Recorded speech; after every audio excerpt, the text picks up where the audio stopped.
Hey, everybody, I can't hear anything. Can you hear me? Can you hear me? If you're in the thing, some of you can hear me for some reason. I am not getting any audio from the stream. Let me see. Hang on. I didn't hear the music. Can I hear Kelsey? Can I hear Kelsey? Let me unmute him. Yeah, I can hear that. Crickets do not want to be eaten by you either. I hear you. Good. Don't eat I wonder the what others. happened. Crickets have rights too. Oh, I know what happened. Oh, man, Mitch, you are really verklempt this morning. Yeah, I forgot to play the intro. That's why I didn't hear the intro, because I had it turned off because of last night's private community live stream, so all is well. It's all working here.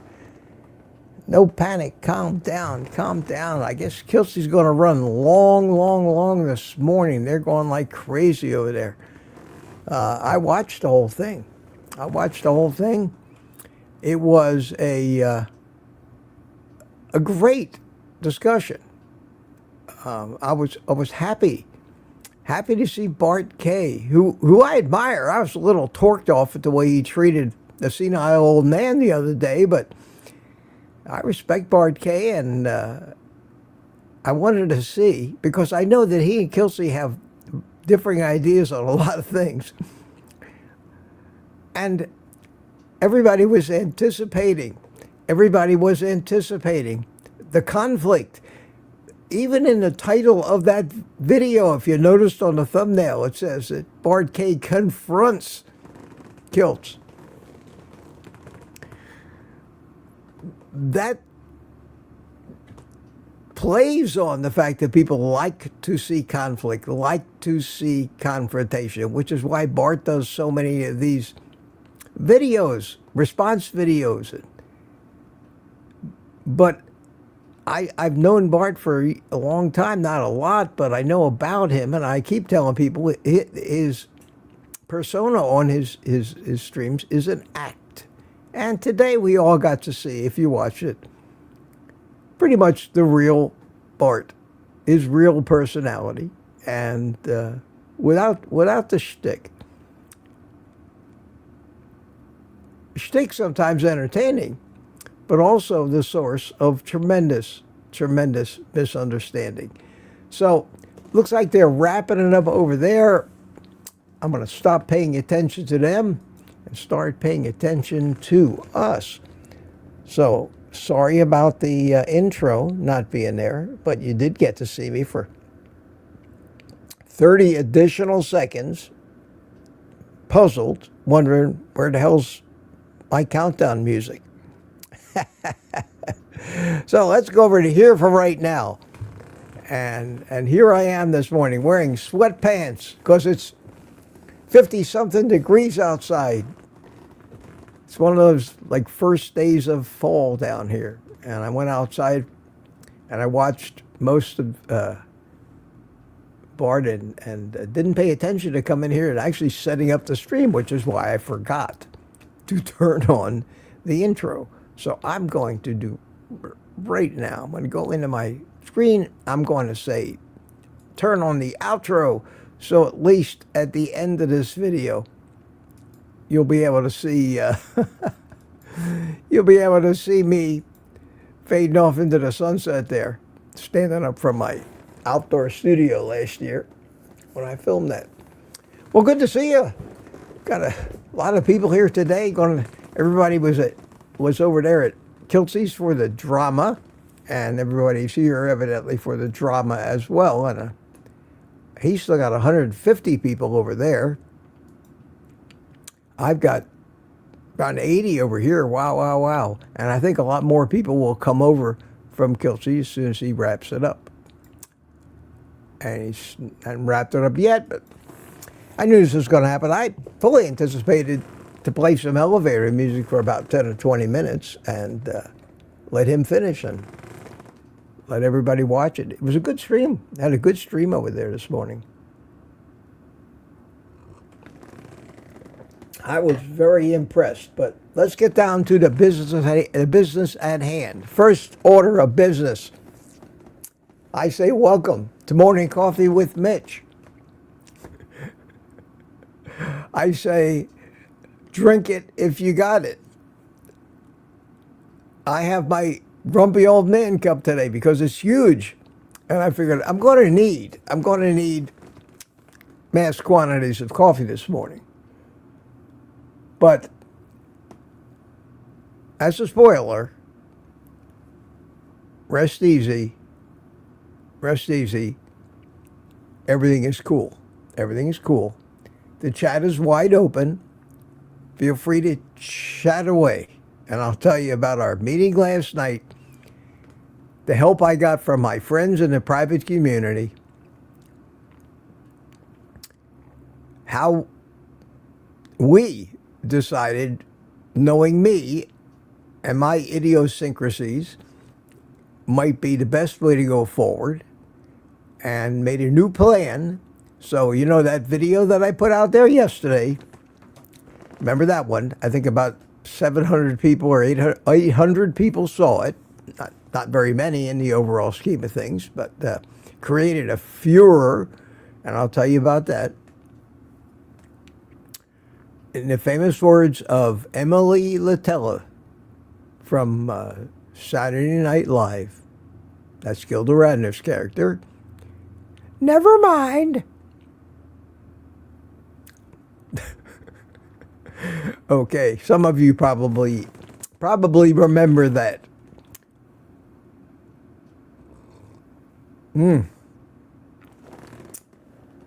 Where do I start? Where do I start? Bart's finished. Okay, thank you. Thank you, Bart, Nelson, Bart K. And maybe we'll, yep, the class is coming over here now. All right. Somebody please don't let me forget to finish the great blueberry story. I've been reminded of that in the chat. I don't want to take a lot of time explaining what has brought on all this confusion, and it's been going on for a week or two, about me trying to accomplish one thing on my live stream and being triggered by what I perceived as being irrelevant to the live stream itself, and nobody really caring or paying attention to what I was trying to accomplish, and that is to really help people. Another thing that kind of had me unhappy was my just general unhappiness with YouTube in general, with the battle that it is and is becoming worse in having YouTube push our message out there, decreasing viewer counts, certainly decreasing revenues, more work to do it, and constant changes to the actual rules of the game every week. And having those changes to the rules, which basically just generate more revenue, advertising revenue for YouTube, to hell with the people doing all the work, we end up feeling like useful idiots and are insulted by the fact that when YouTube does make a change, they bill it as a positive for us. And it's not. It's positive for them. Here's the way you can work hard and make less money, but we're going to do real well. Thank you very much. That just pisses you off. And when you have a general dissatisfaction with the platform that you're on, and you remember how it was 2 years ago before they started on this vendetta against low-carb dietary advice, which of course is part of the propaganda from all the drug companies and food companies that are responsible for such a huge amount of money that Google and the media make. It makes you less than enthusiastic. But then I get a Gmail or from somebody who say, Mitch, we're so happy you came along, you saved our lives, we understand. So I have mixed emotions about this whole thing. And that shows. And that shows. And then if my day gets off to an unusually bad start, where I sit down for an hour or an hour and a half before I come live and turn on the TV and find out how the world is going crazy, find out how stupid politicians are behaving, how my very world is being destroyed out from under me because of morons and stupid people. I get comments that are belittling and demeaning, and I say, oh, Mitch, you got to go on in 5 minutes and be happy. Doesn't take much. It doesn't take much. And I get triggered and react. And I'm here to say, for everybody listening, 127 of you, it's not your fault. Let that sink in while you have another sip of coffee. I am not a narcissist. I don't blame everybody else for anything bad that happens except me. I'm the opposite. What's the opposite of a narcissist?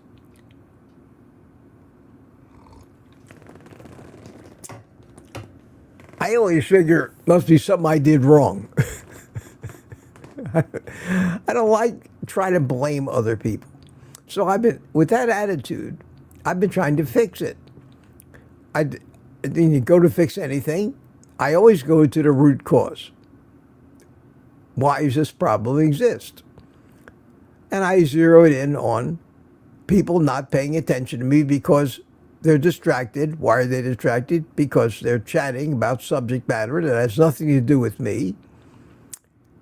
And that triggered me. It made me feel like, why am I even here? I've said that so many times. But that's all my problem.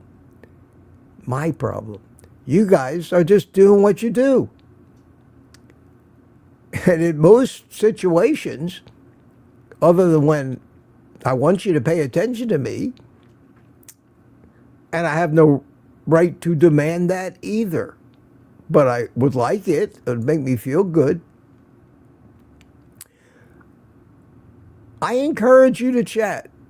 I encourage you. Now, these are things I learned from last night in talking to the private community and people I know want only the best for me. Why else would they want to be part of that community?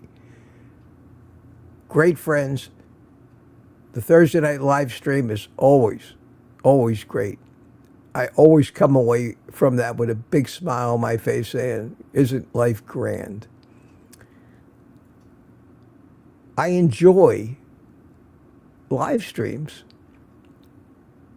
many times more than I enjoy making standalone videos and doing all that editing and all that processing and all that computer time for hours and hours and hours, moving this little piece of video here and making adjusting that little audio there and putting that filter on and trying to make it somewhat professional. I enjoyed live streaming. For me, it's also a party. If I try to do both, there's not enough time in the day. Most people don't have any idea. But I've discovered over the last year or so that the only way I can actually have any lasting effect on YouTube is to make standalone videos because they become legacy. Lewis, on the live stream last night, pointed out, and he said to me, he said, you know, on your live stream, sometimes you go off on a rabbit hole and you say something brilliant, and I want to be able to send somebody a link to it, but it's not a standalone video. It's somewhere in your live stream. So I got to go find it. I got to find the timestamp and send them the live stream replay and say start at 1 hour 12 minutes in. That's too cumbersome. Whereas if it's a legacy video, if it's a standalone video and the title has certain keywords in it, You can just go to Google, type old guy carnivore, type the keywords or subject, what you're looking for, and up will pop the YouTube video. A standalone video has the opportunity to go viral as much as any of my stuff goes viral. And over time, it can get 20, 30, 40,000 views. Whereas a live stream gets what it gets, and it's gone. It's gone, like yesterday's news. So I'm going to start making more standalone videos again, especially for this new carb addiction spectrum theory of mine and the materials I'm going to be developing to help people actually use this as a tool to decide just how strict they need to be. Because I don't believe everybody needs to be strict carnivore, and we're finding out more and more about that. And if you watched Kilt's stream this morning, you'll remember that the final message was basically from Kilt's, from the coach, from Bart K. None of them are really beef, water, and salt carnivores, but yet some people have to. My theory is that the thing that determines what you have to do, as opposed to what you'd like to do, is the level of your carbohydrate addiction.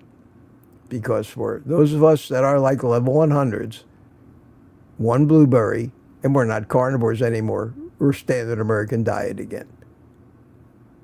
This is the most important consideration. Following close second on that are medical conditions that may make you die if you ate certain foods.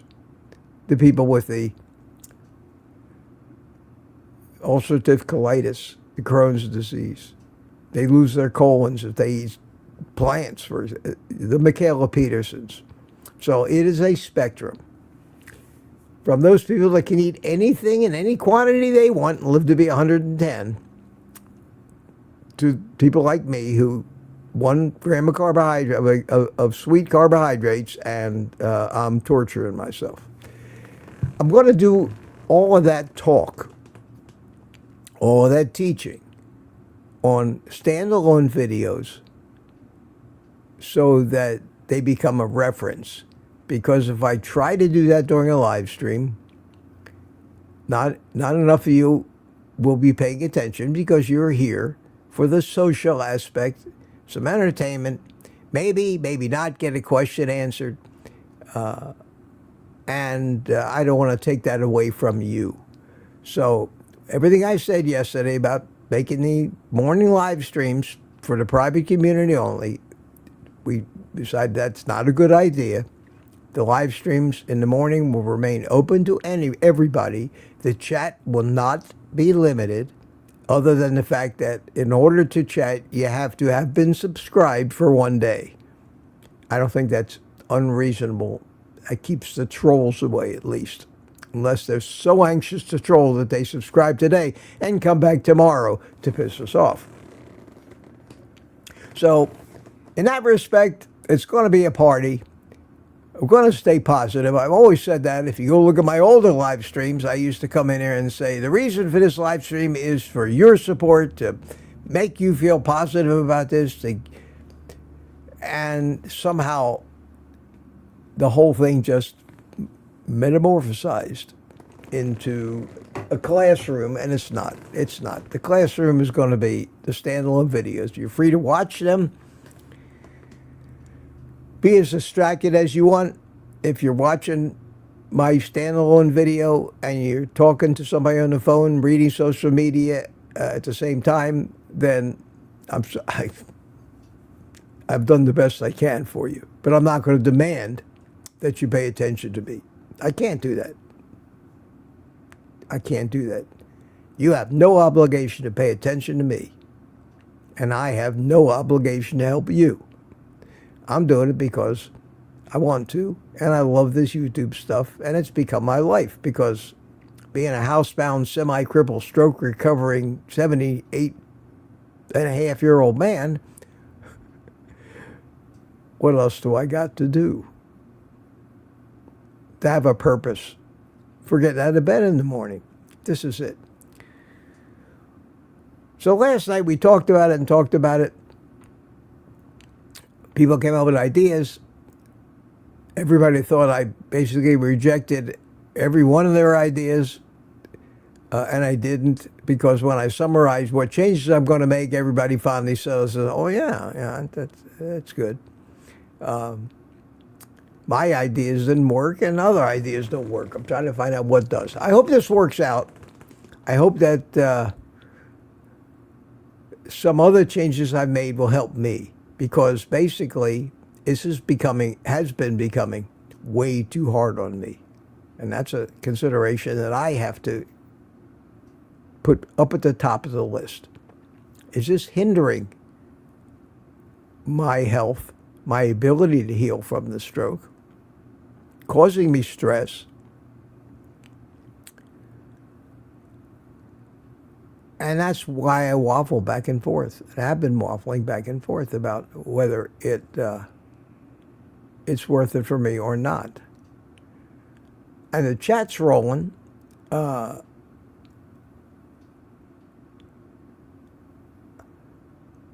thing you may have noticed is Peter's not a moderator anymore. Neither is Ellen.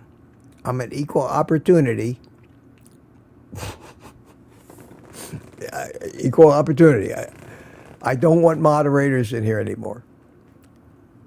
Peter can do whatever he wants. Anybody that wants to talk to Peter, talk all you want. You want to come here because you think it's the Papa Carnivore show instead of Mitch's show, and you want to just ask Peter questions, I know one thing for sure, he'll answer. That's fine. Do what you want. This is your show as well as mine. I'm going to try to just be entertaining. I'm going to try to impart, although I don't know how much of it today, a little wisdom. If you have questions, just put QQQ in there. I am not going to pay that much attention to the chat. That's where all my problems lie. My inability to ignore people. I can't do it. Never could. If I think somebody has something they want me to comment on or needs my attention, I start to put pressure on myself to not make them wait, and usually interrupt myself in the middle of whatever else I was doing. I would make a lousy doctor, lawyer, you name it, who had a waiting room, because I would be thinking constantly how annoyed I am waiting for hours in somebody's waiting room, and I'm doing that to people, and that I have a conscience, and that conscience doesn't serve me well. So I promise you that if I miss a question that you asked, or I don't say hello to you in the morning, it's nothing personal. It's just too much going on. You look how fast the chat is scrolling. I can't keep up with it. And I can't talk to you and keep a train of thought at the same time. So we all came to the consensus last night.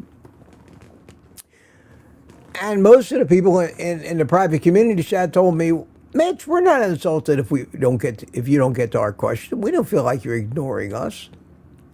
And that's great. Some people do. And some people have, written me horrid emails. I came in your chat, I asked a question, I asked it 6 times, you never answered me.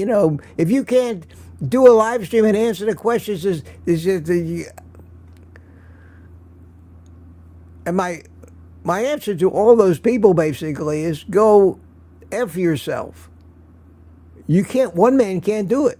And look at my chat, imagine Ken Berry. Imagine Ken Berry. So I just have to say, okay, if you don't like me, if you think I'm rude and I ignore you because I'm not hanging on the chat for your every word, and I don't even know who the hell you are because this is the first time you've ever been here. Mea culpa, hate me. And that's when I say, go away. This button that I have, I don't care. If you knew me personally, You know that I'm the exact opposite of this. I care about everything and everybody I meet. This is a subtle reminder for me that I don't have to care about everything. It's not my job. I'm not getting paid for it.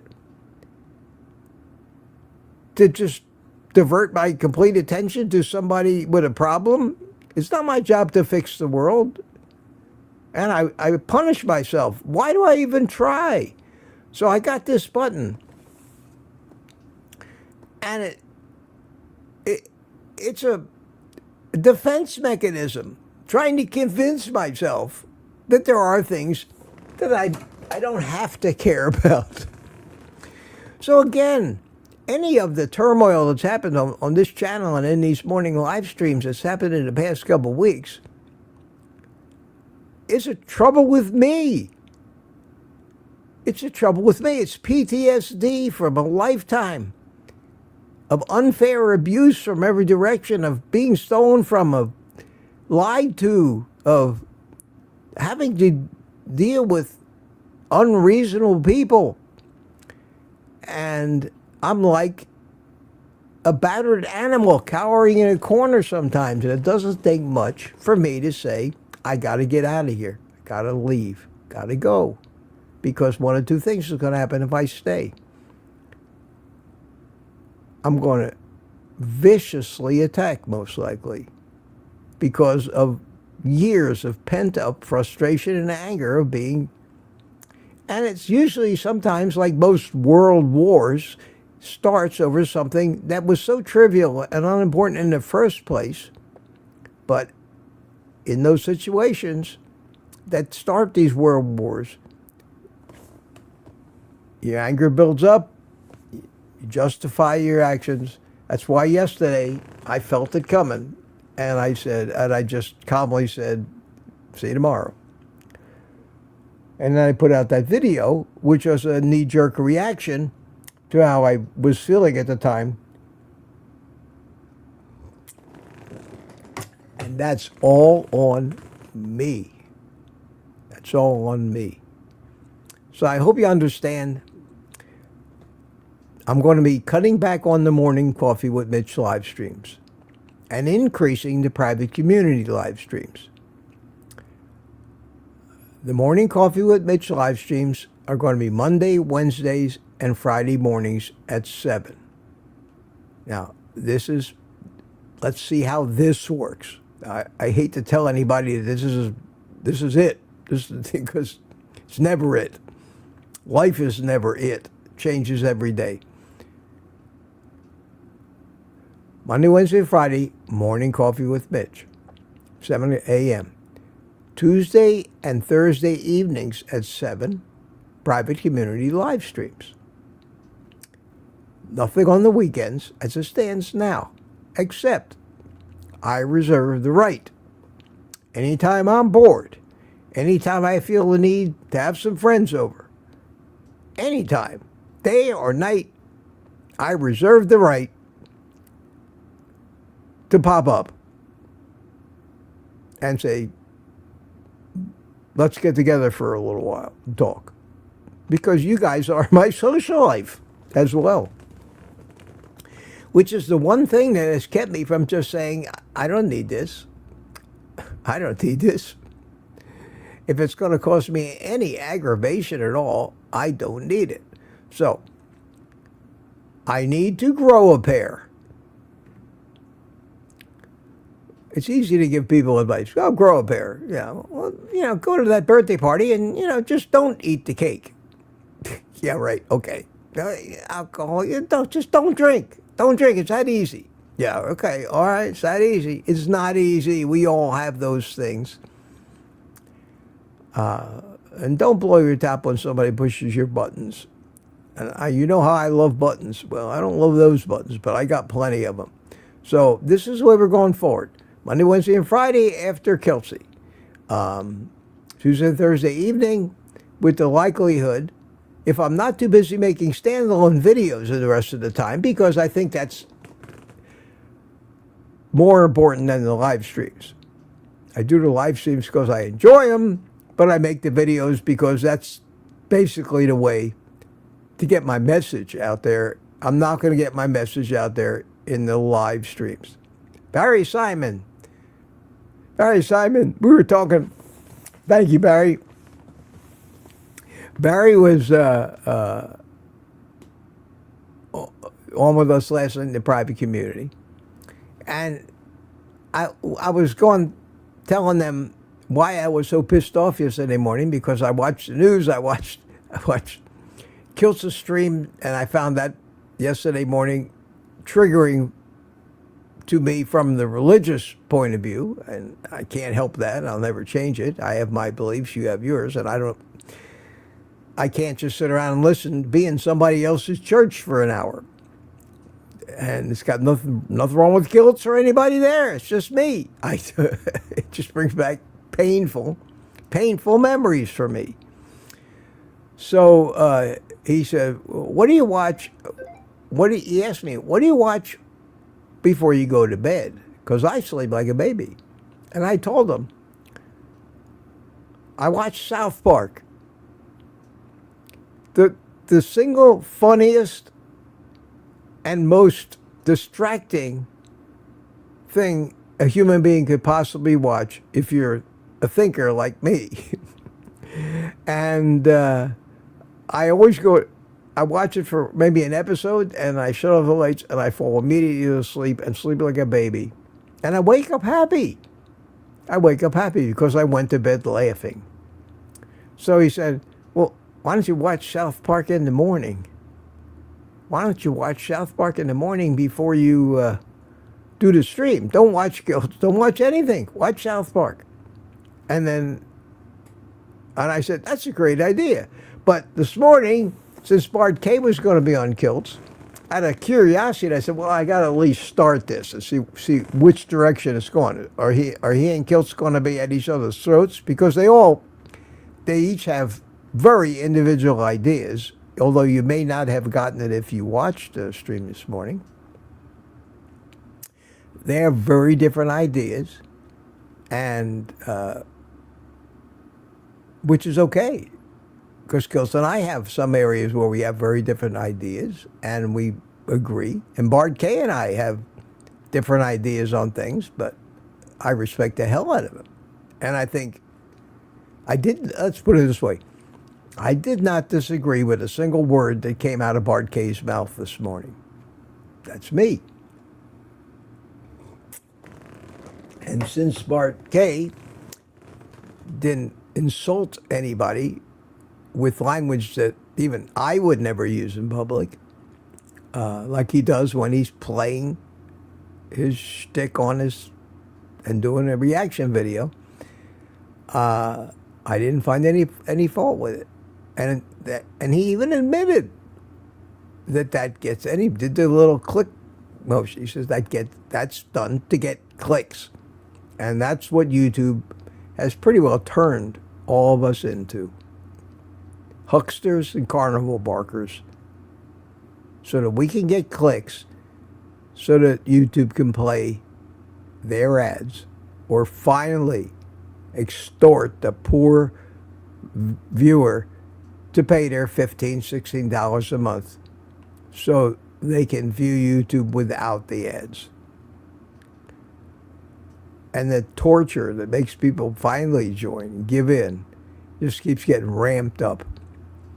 And any YouTuber, and I won't mention any names, but I could, that clicks that display mid-roll ads on any of his videos so that he can make 4 times the money in advertising revenue, but subject his viewers to what is an intolerable amount of sitting through ads, should be boycotted, in my opinion. I wouldn't do it to you. And I tried it once just to see if it actually made me more money, but just on 1 or 2 videos, and I just didn't have the heart to do it to you. Now, if I try to run my videos with no advertising, YouTube's going to run ads anyway and not pay me. So I figure, if they're going to run ads anyway, I'll be damned if I'm going to do all the work and then get paid nothing just because you're going to see the ads. But you can skip those ads at the beginning, and then after that, you're not going to see ads. But it's got to the point where I was watching somebody's live stream replay the other day, and every 6 or 7 minutes, I was subject to 1, 2, or 3 ads. And I watched until the first ad started to come on, and I clicked away. I clicked away. I think that's a horrible thing to do to people you care about, and I will never do that. Which is why I earn nothing in ad revenue every month from YouTube. Or not anything that actually is meaningful in any way. Where was I? See, I got distracted. Okay, I wanted to tell you about the new schedule. I wanted to tell you, I thank all the people. Barry Simon had asked me about South Park. Barry Simon yesterday sent me we're going to be wandering all over the place today. I don't know how long it's going to take, but as long as you hang in there, I probably will too. Barry Simon sent me this letter. Barry Simon is such a great friend and supporter of this channel. And where is it? Let me get it up here. Let me download it. It's a video. Hang on. And let me try to set it up for you. It's another one of these artificial. Okay. I've turned into a South Park character. Okay, I don't know if you didn't see that, but you heard it. Now I'm going to show it to you. Hang on a second. I got to get it over this way. And I got to go to this. These are the times when I just haven't pre-planned for it, and I got to click the play button. And thank you, Barry Simon. I love it.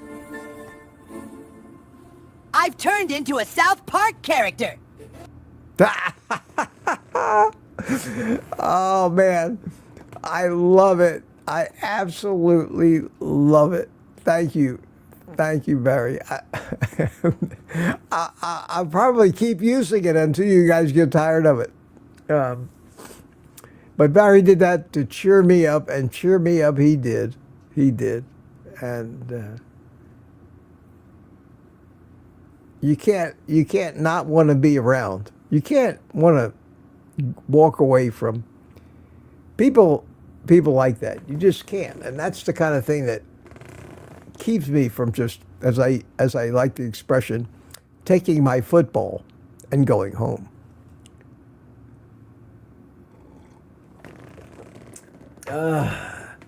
And also, I saw that somebody bought me a coffee this morning. I still accept coffees. I really do. It was Jerry Voitush. Love the new direction, Mitch. Thank you. Thank you. And Tina. Oh, sweetie.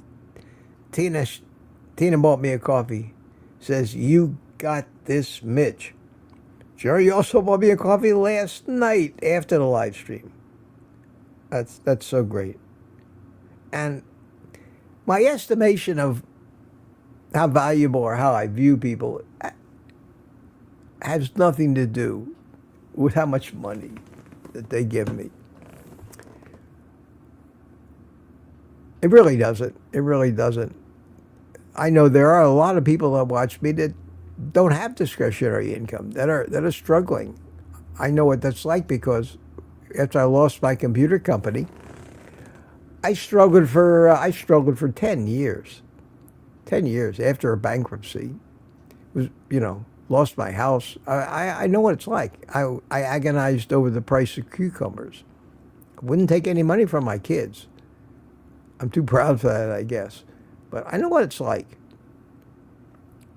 But I picked myself up by my bootstraps in my 70s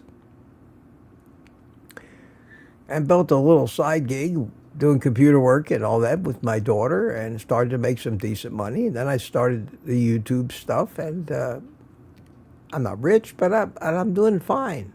I'm doing fine. I'm lucky I had the health and talent and brains to be able to pull it off. So, but I know what it's like if people can't afford to do this. I have a video coming out, probably released this afternoon. It's not a long video. It's a little commentary from me talking about the title of the video. I mean, I don't remember exactly how I titled it. I have to edit it yet. I just filmed it yesterday. Is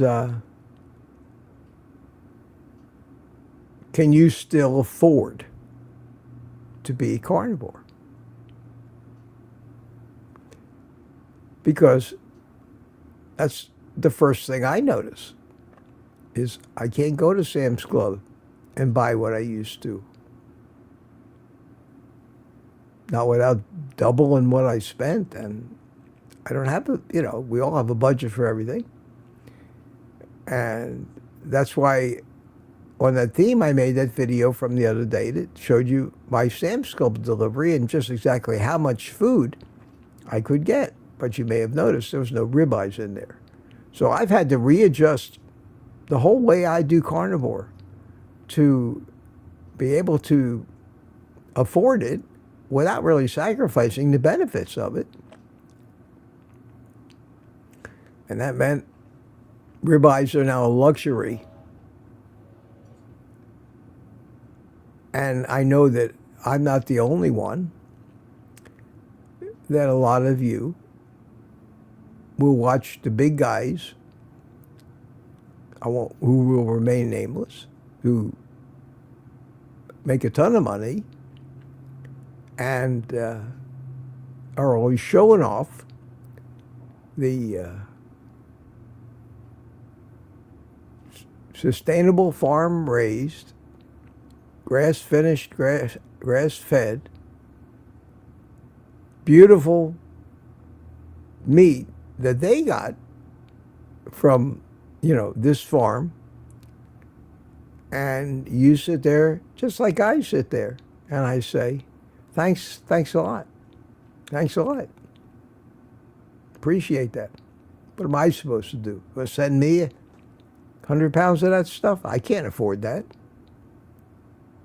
I'm agonizing over the fact that chuck roast went up to $8 a pound.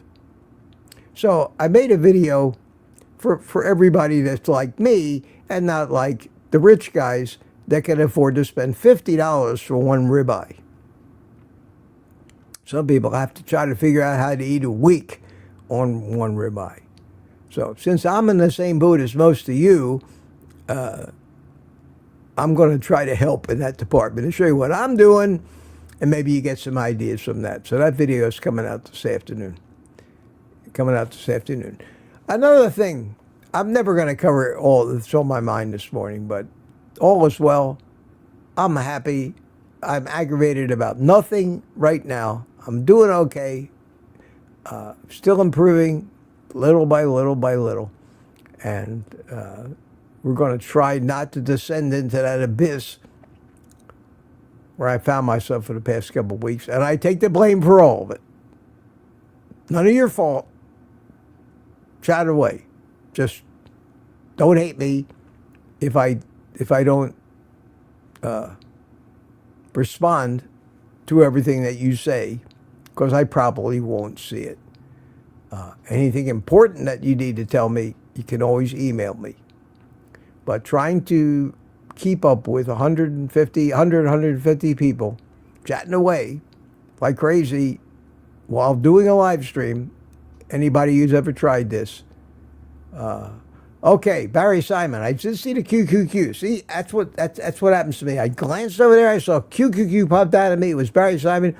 Did you find a thrill on Blueberry Hill? And what he's talking about is I told you I was going to tell you the final. It's not that big a deal. What happened to the blueberries? Quite simply, what happened to the blueberries? I had a 3-pound bag of frozen blueberries in the freezer. I had a half a gallon of heavy whipping cream in the fridge. What would normally happen to me before then was I would eat nonstop until I couldn't look at another thing in the face, and then I get control of myself back, rational thinking, went through the denial phase. What was I thinking? Why did I do that? I didn't want to do that. I can't help myself. And at that point, when I felt like that, I would, whatever was left, I'd throw them away somehow, where they were irretrievable. I would dump the cream, what was left of it, down the drain, usually not much by that point. And whatever was left in the blueberries, I would actually open the bag, put them in the trash can with the garbage, and then, believe it or not, shake it all up, mix it all up. Because if it was all in like one separate bag and I threw it in the garbage, I'd be reaching in the garbage to get the bag out. Because we've all done that if you're a severe carb addict. And I know it's not that unique, because in Seinfeld, there was an episode where George took an eclair that had one bite eaten out of it, out of the trash can, and was eating it. And they made a whole show about that. See, like Thomas writes in the chat, did I miss my question being answered? If I did, I will go back after. No, Thomas, I didn't see your question. I probably won't. If it happens to grab my attention, fine.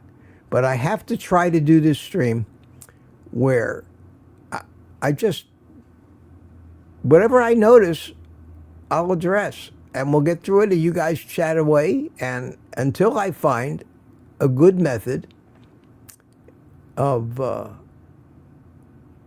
like having a sidekick or a moderator that is online with me, like a co-host, like Alia, who can actually keep track of all these questions, but knows not to interrupt me.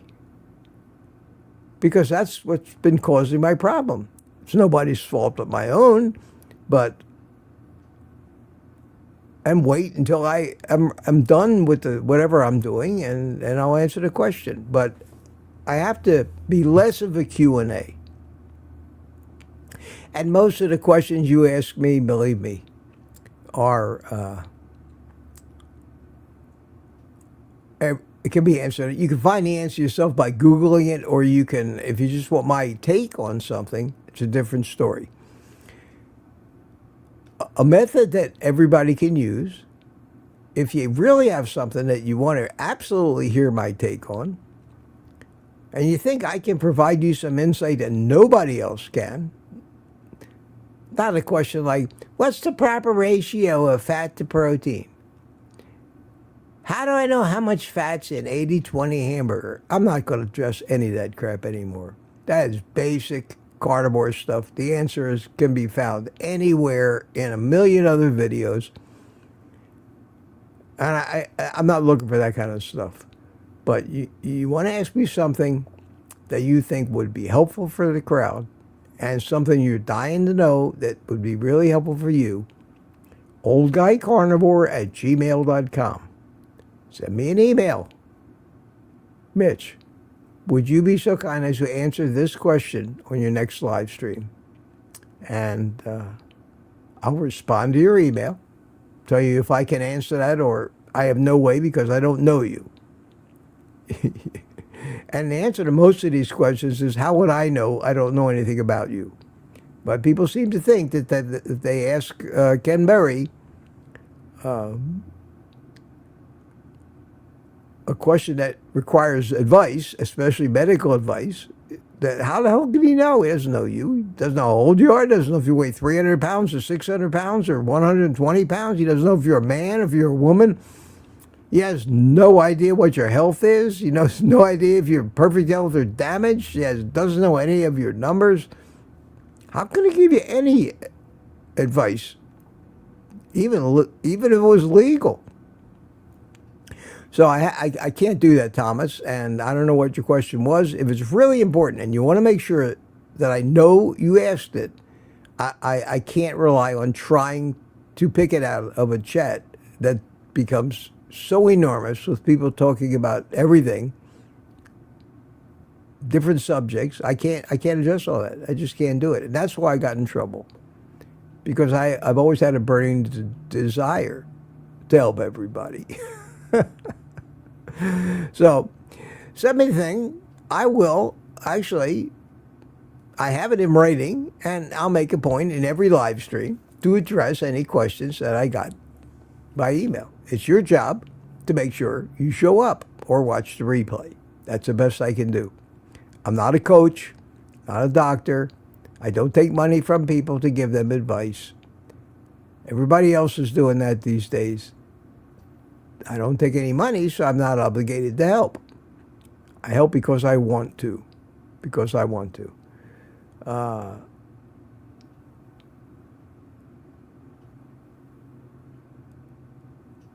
Everybody asking Peter's thoughts. See, there you go. There you go. There you go. Peter, thoughts on creatine. Okay. Evidently, you think we've got a creatine expert in here. That's great. Maybe I should just be happy about that. Answer him, Peter. Tell him your thoughts on creatine. That's not going to aggravate me. That's going to help me out. And the chat is going exactly like I knew it would if I said it's wide open. The same old thing. Same people have taken it over and are just ignoring every word I say. That's okay. You guys do that. But just don't expect me to keep up with it. In fact, what I should do is do this and look at the chat if you want to see the chat. I really only do that. I should only do that in the morning, first thing, when I say hi to people. And I was told yesterday that's what people really enjoyed about my live streams. Being called out, saying hi, reacting. I said to them on the panel last night, well, that could sometimes take a half an hour. And then I started getting emails later that day of people saying, I can't watch you anymore, Mitch. I'm sorry, but I can't watch your show anymore. You spend way too much saying hello to everybody. That's not why I came here. I don't come here to hear you say hello to everybody. I come here to learn something and get help. And I'm going to have to unsubscribe. And damn you to hell, Mitch, because you just aren't doing it for me. I actually got these. I get these things all the time. And people wonder, why am I so torn? Why do I change direction all the time? People don't hesitate to tell me what I'm doing wrong. They do it all the time. I, of course, want to please everybody. Well, maybe I need to do that a little less, I say. And I got to stop being influenced. I got to do the thing that I want to do because of the reasons that I do it. And anybody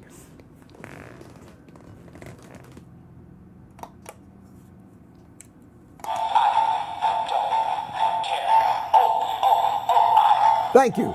Thank you. I need that reminder. I can't worry and I can't care about somebody that in order for them to even watch, I have to do it their way. But yet, I want to please everybody.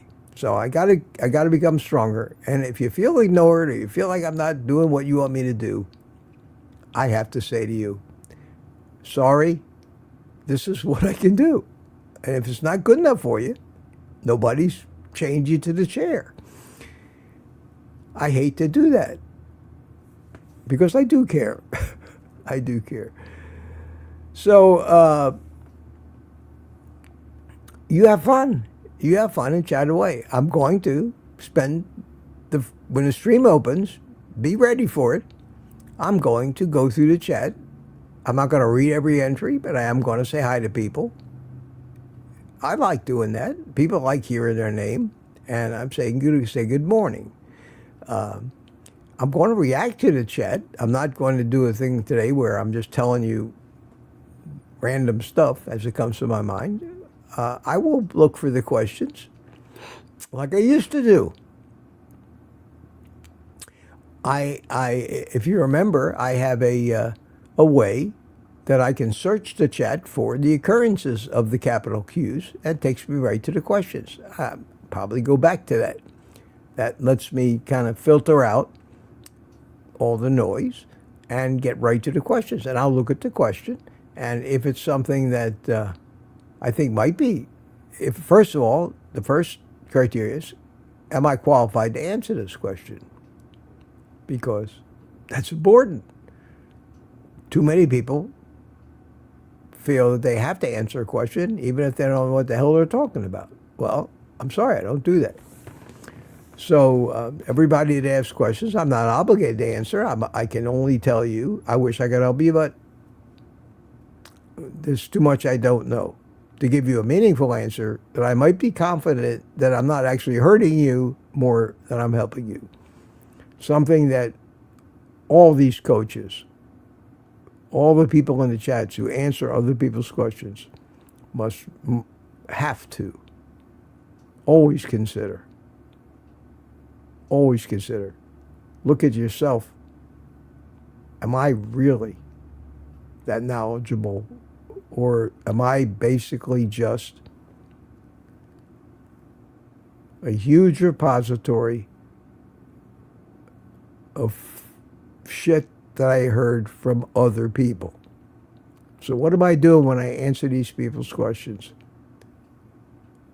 Am I telling something that I know from my own insights, my own studies, my own experiments on myself, some validatable source? Or am I just repeating what I heard Ken Berry say? If that's the case, these people should be asking Ken Berry. And he can be responsible if it's the wrong answer, and these people end up suffering, which is why I'm very hesitant a lot of times to answer questions I don't know. For sure, provable, where I'm convinced that what I'm going to answer is a fact and not just Ken Berry's opinion or Anthony Chaffee's opinion.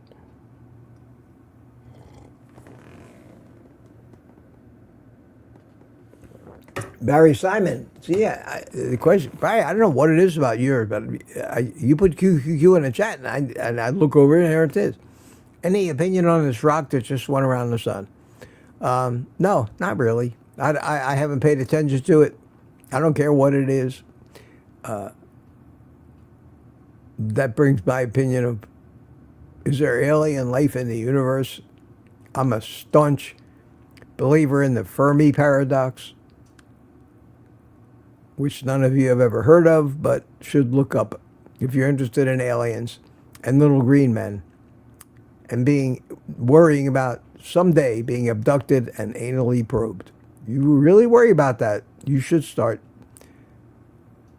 Fermi, F-E-R-M-I, Enrico Fermi, the Fermi paradox, and start exploring some of the documentaries that are out there about why, as impossible as it sounds, and while it's a certainty that there are other organic molecules in the universe, that we can't claim to be the only planet that had the basis of life on it. We found that in asteroids, for God's sake. They came from who knows where. But if you do the math, and you go back to look at intelligent life, there is a high likelihood that in the entire universe, we're it. And people find that hard to believe, but there's a very convincing argument out there. Can any of us know for sure? No. Are we being visited on a daily basis by UFOs? Many people think so. Many people still think the Earth is flat, too. Far be it for me to argue with them. Everybody's got their own opinion, and they believe in one story or the other. Usually at the basis of all these stories is somebody's attempt to make some money somewhere. So I'd stay out of that. But no, I haven't looked into it. The likelihood is that it's just a rock of some kind, and there really is an explanation for it, because there's an explanation for everything. And if I'm wrong and something lands on Earth and some little green men come out of it, I will look at it in wonderment and say, well, I guess I was wrong. Because my mind can be changed by real evidence.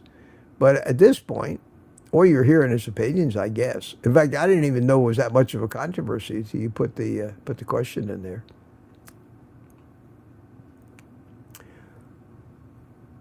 Did I ever tell you what happened to the blueberries? No, I didn't. Mitch, quit being distracted. Okay, let's get back to the blueberries. The inquiring minds want to know the burning question. So I'm sitting there with the blueberry. That's me. That's me. Just live a random life. Ooh, shiny thing, and away I go. That's because I'm inquisitive as hell. And I know what I was going to say, so sometimes I forget that you haven't heard it yet. The blueberries. So I'm sitting there. I got the bag of, if I left off, I got the bag of blueberries and the thing of cream. And I'm saying to myself, just throw them away, Mitch. Now, I've been living with this bag of blueberries for 4 days. Wanting it. It's been dominating my thoughts, the blueberry ice cream, because it brings me enormous pleasure to eat that shit. As it's supposed to. That's what addiction is all about. You're not addicted to the substance, you're addicted to the pleasure, the comfort, the taste.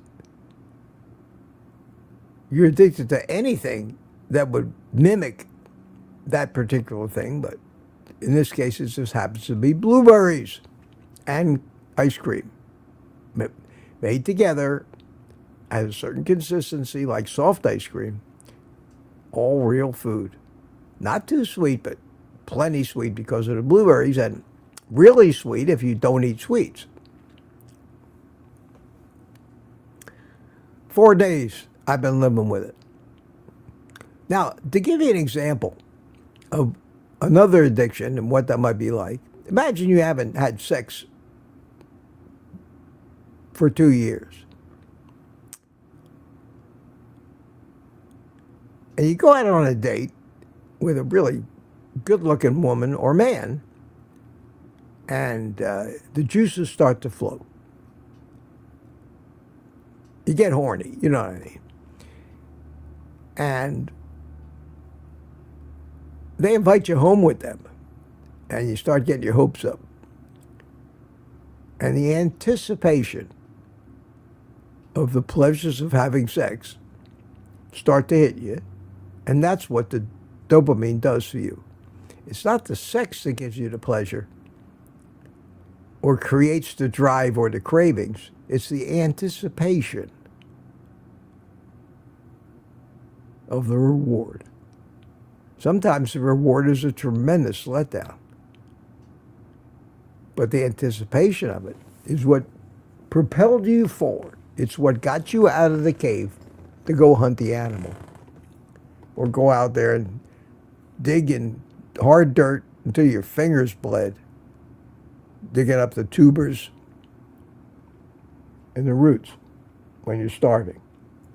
When you eat the food, the dopamine already did its job.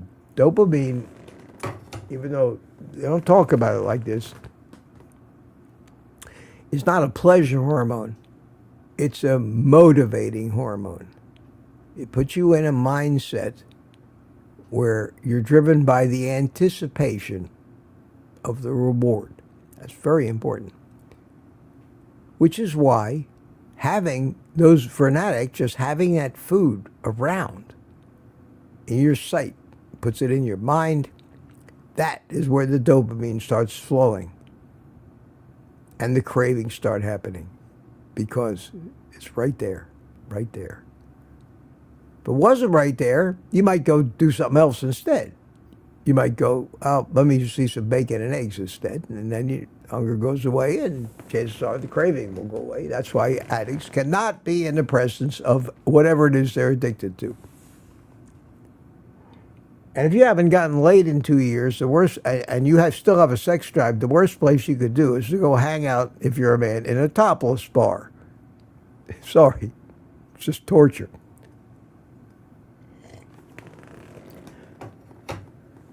Let's use that as an example. So you've been hanging out in a topless bar for 4 days, and you're horny as hell, which is like how I was viewing those blueberries. And somebody came up to you and said, well, I'll tell you what, man, we got a back room, and for a certain amount of money, we'll take care of you.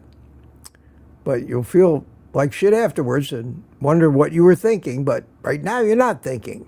There's nothing going to get between you and the target. Or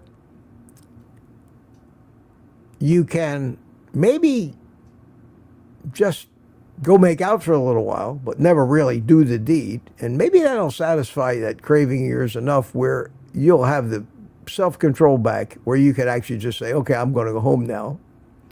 And look at all the money you'll save. Or you could just go home now. You're all worked up. Your mind's not working. The only thing you can think about is sex. But now you're going to just walk away from it. After you've been here for 4 days, getting yourself all worked up, now that's not even an option. And that wasn't an option for me with the blueberries. The option is just throw them away. After 4 days of anticipating, even if I didn't want to, the reward, I couldn't do that. So I had to come up with a strategy because I didn't want to eat the whole thing. So I said, well, maybe I can just satisfy enough of this craving, tame it down enough. Now, I knew I could eat massive amounts of meat and fat and the craving would go away, because that's how I've been managing the 4 days. But I knew that eventually I was going to have to, and that would have been the time to throw it away. But I wasn't even thinking about it. I was doing an experiment. The best thing to have done was not to buy it in the first place. But my addiction decided that, oh yeah, Mitch, you're, on this little talk. You're strong enough. You can have it once a week, maybe. Sure, yeah. Again, I knew that was going to work. So what I did was I said, well, let's see what happens if I just eat 1 cup of it. So opened the bag, poured, and a cup is like a pint size in that Ninja ice cream maker. I filled it up about 3/4 of the way full with blueberries. They're frozen. Poured the cream up to almost to the top, and that's almost a pint of total. That's a lot. And you don't have to freeze it because the blueberries do the freezing for you. Because the blueberries are already frozen, when you mix them up with the cream, you get something comes out like soft ice cream. Normally with the Ninja Creamy, you have to mix up your concoction and put it in the freezer overnight. Not if you start with frozen ingredients. So I made the ice cream. I went, sat down in front of the TV and ate the whole thing. Now, almost a pint of ice cream. Calorie-wise, it was pretty high. Carb-wise, there was probably about 30 grams of carbs in the blueberries. And very little, negligible, in the heavy cream. So, from a carb standpoint, I was pretty close to still being keto. From a calorie standpoint, well, who cares?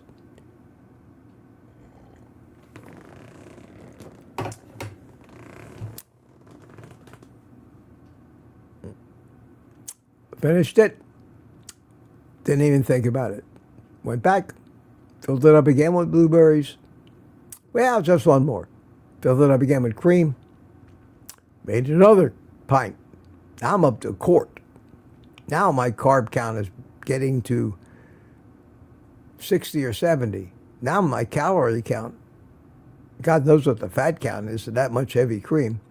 But my calorie count is getting up to 1,500 to 2,000 now.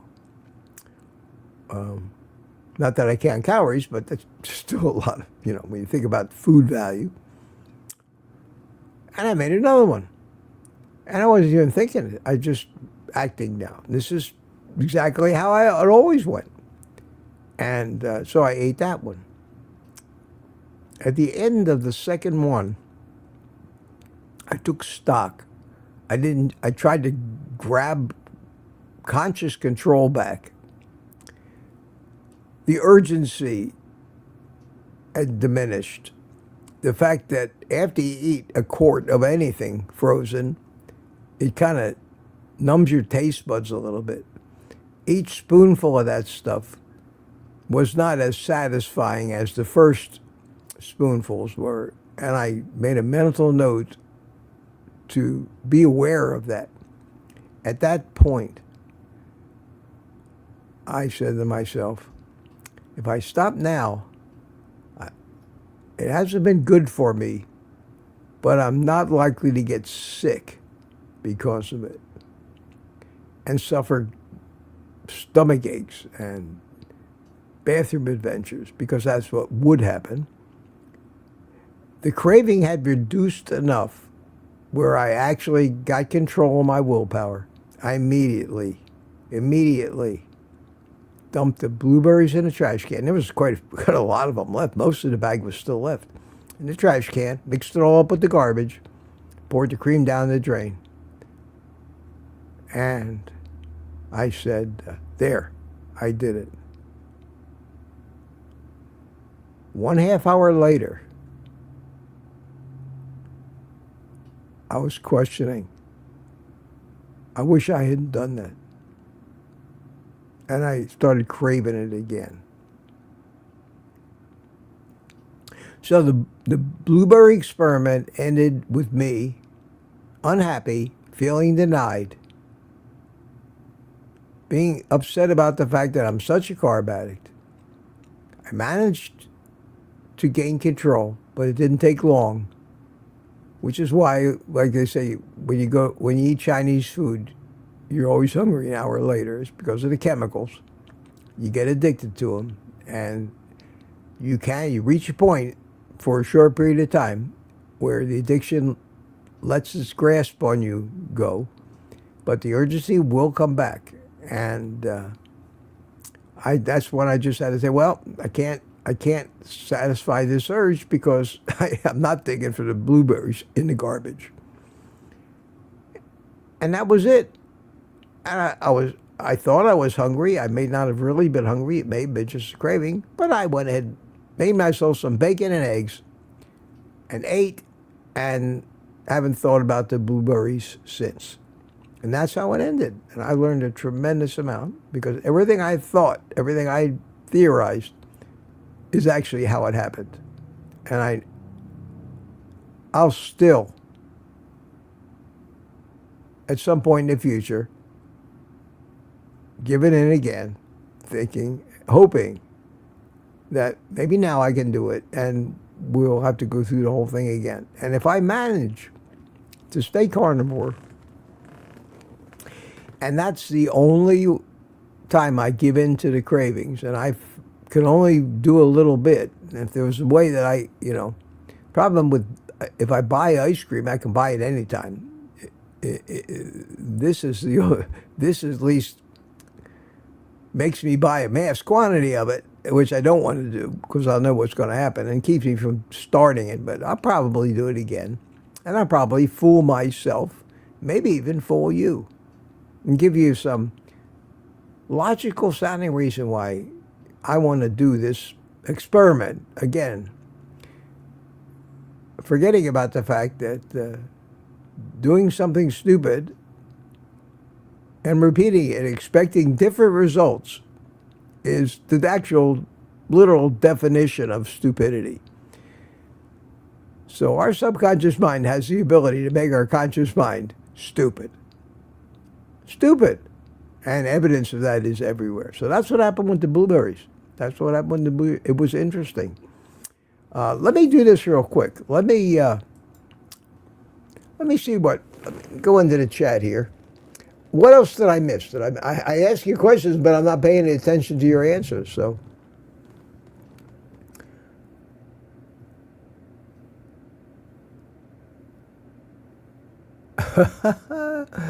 yeah, you guys are having your conversation. At least you're talking about.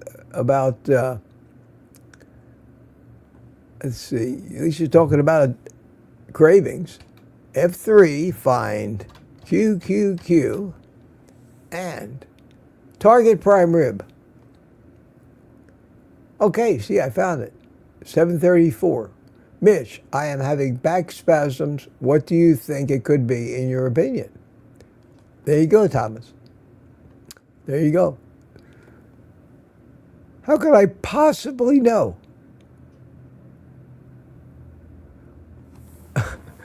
I wish I could help you, man.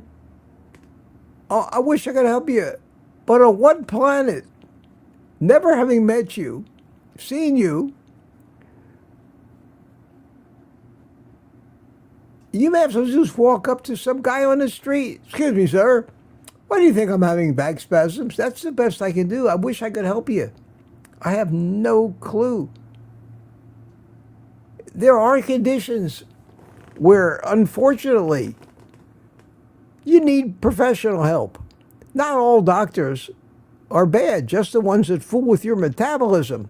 But when it comes to muscle problems, joint problems, bone problems, skin issues, things like that, some of them may be metabolic, but I doubt your back spasm is in any way related to your diet. So I can't help you. I can't help you. But I found your question. Let's see. What's next? Mitch, did you find a thrill on Blueberry Hill? I just told you that. Yeah, it was a thrill. I really enjoyed it, but I can't do it. I just can't do it. And that's why I think it's going to be so useful for each of us to have some way to assign a number on the addiction spectrum and find out, at least as close as we can, what we can do, what we can tolerate without going off the deep end. How close to the edge can we come? How many of those French fries can you eat, Kilty? When somebody tells me I can have a few French fries every once in a while, he's not 100 on the spectrum. What I have to try to come up with is some objective way to quantify where he is by a certain tests that we can apply to everybody with questions and answers. Can you eat X number of French fries every week without it doubling? French fry creep. Can you eat cheese only to find that every day you eat more and more cheese until you eat way too much cheese? These are all things you have to be considered to try to find out whether it's addiction that's really driving your actions. Then you have to analyze your own thoughts. How are you justifying to yourself eating this cheese or eating these French fries?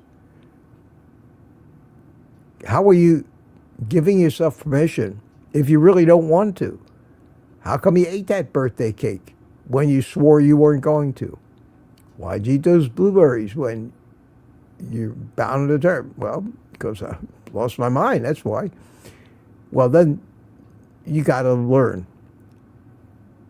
The way that you can eliminate the carb cravings is to be strict carnivore. Learn how much you can tolerate before you go over the threshold of binging. And that, I think, is the answer. Peter had a question. Mitch, have you discussed whether or not you decided to make your morning lives free or will they be members? So yeah, I did. I did. I certainly. I guess. I guess most people that are here now, maybe some of them, but since the turnover in these live streams, I can announce something, but people are preoccupied, chatting in the chat, not listening to me, and then not get the message. But that's the first thing I said. Decided to do away with that members only thing. We talked about it last night. I explained where I said that we thought that's not a good idea. So this is going to be open to everybody, I said. The chat's going to be wide open, no throttling. I encourage you guys to schmooze and talk to each other and just have a good time. And if you want to do it as if I'm not here, be my guest. The purpose of this is to have a morning support meeting. It always has been, and it will be. I'm going to stop trying to educate people during this live stream because they're not paying attention, and just do that in my standalone videos. But it is open to everybody Monday, Wednesday, and Friday morning. And then the only thing on my channel that are exclusive to the members' communities are Tuesday and Thursday at 7 o'clock. Members only live streams. And we'll see if people come to both of them or if it's too much. But I reserve the right to make changes and adjust based on the response I get when I run it up the flagpole, let's say, to see who. So thanks for bringing that up. I'm sure maybe people didn't get the message, and I know that you knew the answer because we talked about it last night. So thanks for prompting me there. I appreciate that. Next, any more QQQs? Yeah. What are your thoughts, Ricky Lee? He asked me, adding creatine in carnivore diet. I've ordered it. I take it every day now, Ricky. I take 5 grams of creatine and I mix it with a cup of coffee, and I have it around lunchtime. So, are you going to notice any big difference? It's subtle. You're likely, because of the placebo effect, to imagine an improvement than anything you really be able to notice. But everybody says it's so good, I don't think it can hurt you. I understand the chemistry of it, and it's a little bumper, a little extra energy available in your cells for when your cells are running out of energy. So if you're going to notice it anywhere, if you're going to be able to try to quantify whether it's helping you, before you take creatine, do some kind of exercise, bench presses, whatever, push-ups, and do it to failure. High intensity. Just do it until you can't push anymore. There's nothing left. You hit the wall. And count. So I suppose you could do 25 push-ups. Well, take creatine for a couple of days and repeat. And if you can do maybe 30 push-ups, then that little extra available energy in your cells actually did something. But that's what creatine is going to do for you. They say it has benefits in thinking and brain activity. There are people who say you need to take 20 grams a day for that.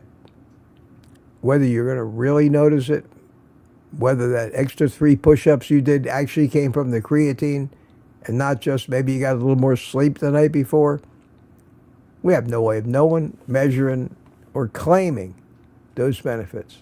And they're all subjective. So you have to kind of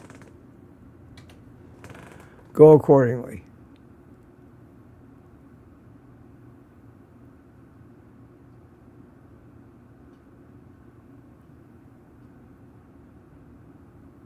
And Ricky's challenging me. Didn't you just say put QQQ? Yeah, I did.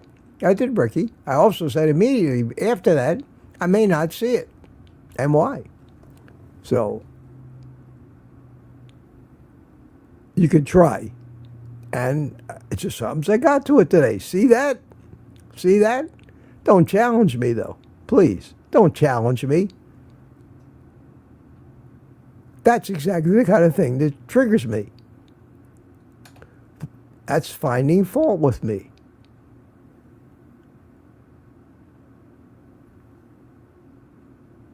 That's how touchy I am, see?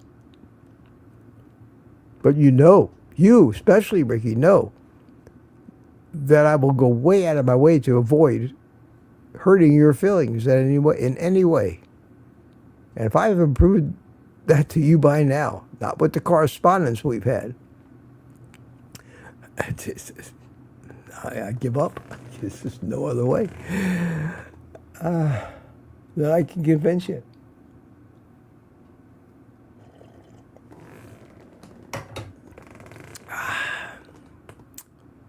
QQQs, where are they? Where are they? Come on, here's any opinion on this rock?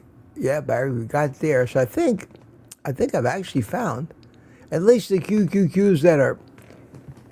Chat starts at 7:23. That's as far back as my chat in this window goes. So I think I got back to Thomas's question. So that's about it. We're coming up on an hour and a half. I know there's a million things that I had in my mind that I was going to try to remember to say. I didn't make show notes for this. I had no idea how it was going to go or if anybody was even going to come. Unless I decide to come on with a little impromptu thing over the weekend, which I might do. I'll try to be considerate. Take a look around and see if I'm not interrupting somebody else's life. But I may come on. Sometimes they get bigger. More people are as bored as I am. Oh, look, Mitch is on.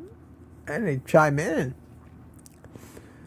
We have it's nice to know that it's kind of unscripted and nobody's really got any expectations. Just to get together. And I enjoy that. So I may be interrupted. Otherwise, I will see you. I'll be putting out a video or two, maybe even 3 over the weekend. I'm going to start concentrating. Well, I'm still going to do the cooking videos. All the stuff I told you last week I'm not going to do anymore. Never mind.